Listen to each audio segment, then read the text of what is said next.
Hello angels, welcome to my YouTube channel Angel Nurse Studio. I hope everyone is doing very well. Let's start this video without delay. Hello students, आशा करुछि समस्ते बहुत भलरे थिबो।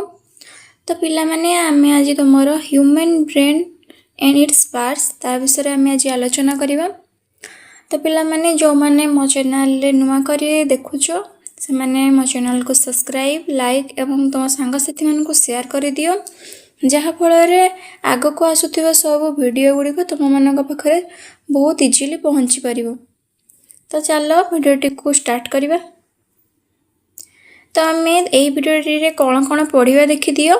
Parts of brain, forebrain, thalamus, hypothalamus, cerebrum, function of cerebrum, mid brain, cerebellum, pons and तमरो medulla oblongata. तो चलो आमे प्रथम रे देखि देबा ब्रेन रो स्ट्रक्चर टिके जहा पर हमको बुझी पारे सहज हेबो। तो तमरो देखो एठी अछि तमरो सेरेब्रम, देन तमरो अछि frontal lobe, parietal lobe, occipital lobe, then अछि सेरेबेलम, कॉर्पस कैलोजम, देन तमरो अछि थैलामस, ता तळे कोन अछि हाइपोथैलामस, देन तमरो अछि pituitary gland, mid brain, pons, then तमरो अछि मेडुला ओब्लोंगाटा। ठीक अछि। तो चलो नेक्स्ट तमरो कोन अछि देखो। What is brain? तमरो ब्रेन कोन? ब्रेन होछि गोटे organ of soft nervous tissue connected in the skull of vertebrates functioning as the coordinating centre of the body. तो कौन कहला गोटे ब्रेन जे organ of soft nervous tissue. Soft nervous tissue थाए कनेक्टेड कोड थाए स्कल ऑफ वर्टिब्रेट्स कौन करथाए functioning is the coordinating centre of the body. Body रो सब कोऑर्डिनेटिंग सेंटर रे फंक्शन करथाए। सेमति देखो नेक्स्ट तमरो कोन अछि पार्ट्स ऑफ ब्रेन। तो तमरो मेनली तीनटा पार्ट्स थाए। कौन कौन थाए देखो forebrain, mid brain and hind brain. तो देखो human brain is divided into 3 main parts on the basis of their function and placements. कहा द्वारा थे फंक्शन एंड प्लेसमेंट्स बेसिस रे थाए तीनटा पार्ट्स। कौन कौन थाए forebrain, mid brain and hind brain.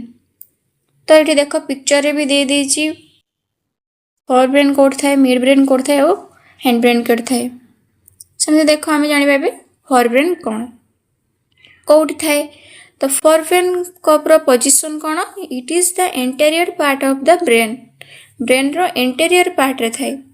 It has 3 parts. कौन कौन थाए? Thalamus, hypothalamus and cerebrum.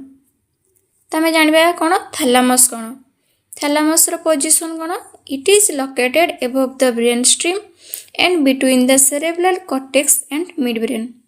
कोठी लोकेटेड थे ब्रेन स्ट्रीम रे and between the cerebral cortex and midbrain. तार फंक्शन कौन थे?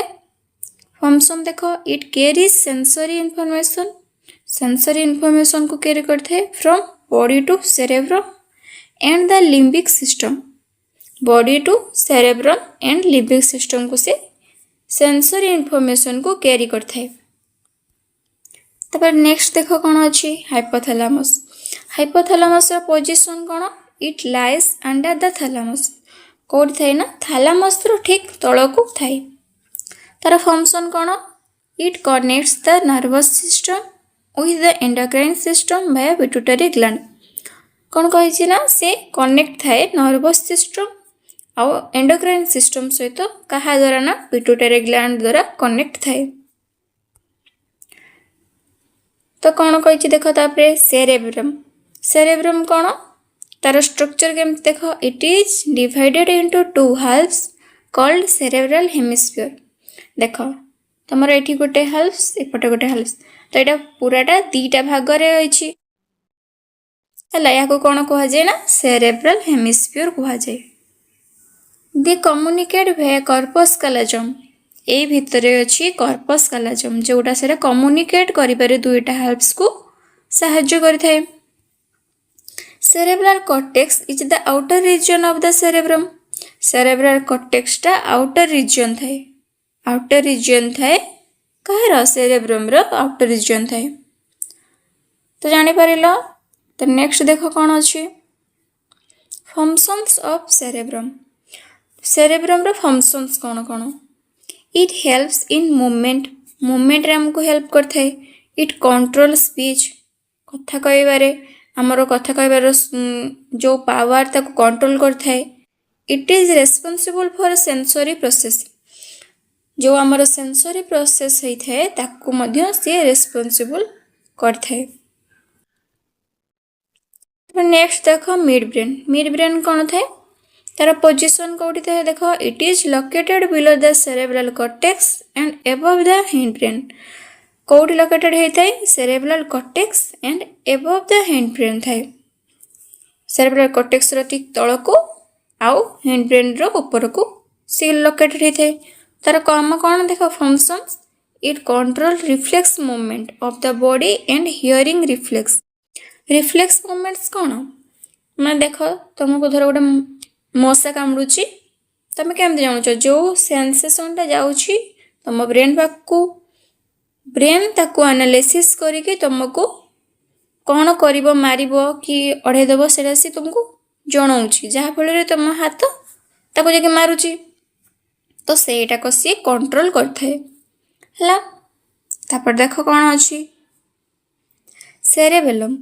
तो सेरेबेलम कौन यार पोजिशन कौटी थे देख it is located at the back side of the brain रो बैक साइड रे थाए।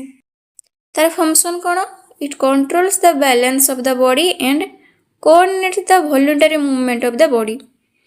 कौन करता ना कंट्रोल करता है balance of the body and coordinate voluntary movement जोटा को आमे निजे निजे काम करवा जमती लेखिबा है वाल्किंग चलवा एमती सब कम को सी आमर कंट्रोल करता है।